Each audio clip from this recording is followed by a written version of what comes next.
दुनिया में चार तरह के लोग होते हैं। पहले नास्तिक जो खुदा को नहीं मानते, दूसरे आस्तिक जो खुदा को मानते हैं, तीसरे कच्चे आस्तिक जो खुदा को मानते हैं लेकिन खुदा की नहीं मानते, और चौथे पक्के और सच्चे आस्तिक जो खुदा को मानते भी हैं और खुदा की मानते भी हैं। नास्तिकों के लिए तो कोई खुदा है ही नहीं, लेकिन उनके मानने से ये सच तो नहीं हो जाएगा। लेकिन हम चाहे कोई भी हों, हम अपनी ज़िंदगी में पहला स्थान अपने माता पिता को देते हैं या खुदा को।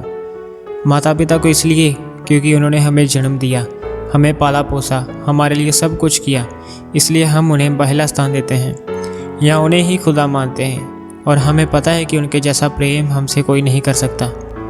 या खुदा को इसलिए क्योंकि उसने तो हमारे माता पिता को हमें और हमें हमारे माता पिता को दिया है। उसी ने तो हमारे माता पिता को हमारे साथ सही सलामत रखा है और वही हमें जीवित रख रहा है। चाहे माता पिता को पहला स्थान दो या खुदा को, यह सभी का अपना व्यक्तिगत फैसला और इच्छा है। लेकिन खुदा की क्या इच्छा है, वो क्या चाहता है कि हम पहली प्राथमिकता किसको दें। दुनिया में बहुत से धर्म हैं, सभी धर्मों में अलग अलग रीतियाँ हैं, लेकिन हम धर्मों की नहीं खुदा की सुनेंगे। ज़्यादातर मजहबी किताबों में माता पिता को ही पहला स्थान दिया गया है, खुदा को दूसरा।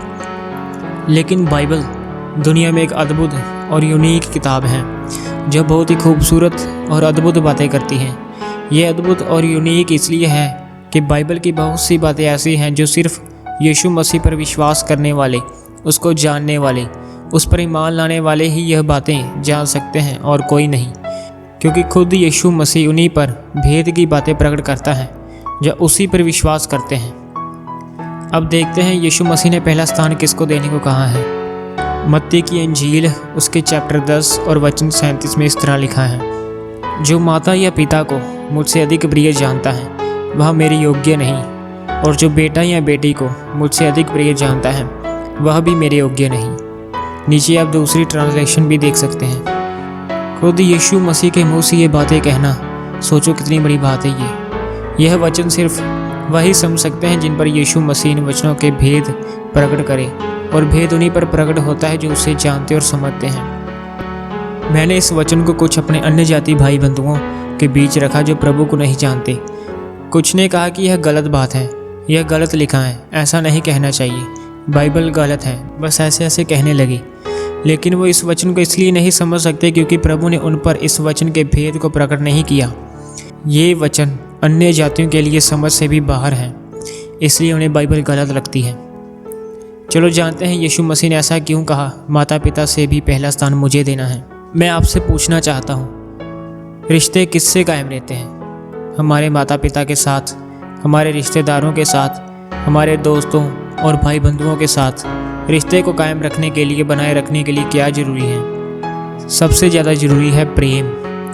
प्रेम है तो सब कुछ कायम है, प्रेम के बिना कुछ भी कायम नहीं।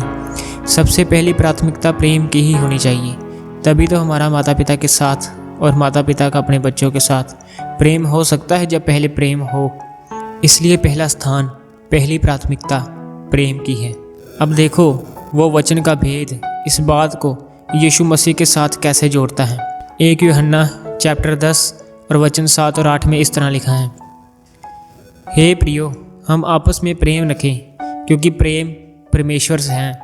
जो कोई प्रेम करता है वह परमेश्वर से जन्मा है और परमेश्वर को जानता है। जो प्रेम नहीं रखता वह परमेश्वर को नहीं जानता, क्योंकि परमेश्वर प्रेम है। क्योंकि परमेश्वर क्या है? प्रेम है। और परमेश्वर कौन है? यीशु मसीह। यीशु मसीह ही प्रेम है। तो पहली प्राथमिकता, पहला स्थान किसका होना चाहिए? प्रेम का, यानी यीशु मसीह का। इसलिए तो यीशु मसीह ने कहा, माता पिता से भी पहला स्थान मुझको दो।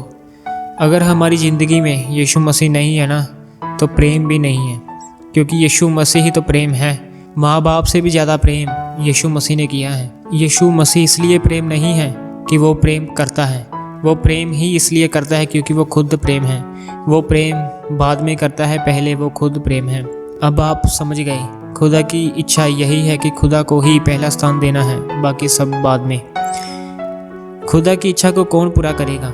सिर्फ वही जो चौथी श्रेणी में आते हैं, पक्के और सच्चे आस्तिक जो खुदा को मानते भी हैं और खुदा की मानते भी हैं। अब आप देखिए आप किस श्रेणी में आते हैं। सभी को जय मसीह की।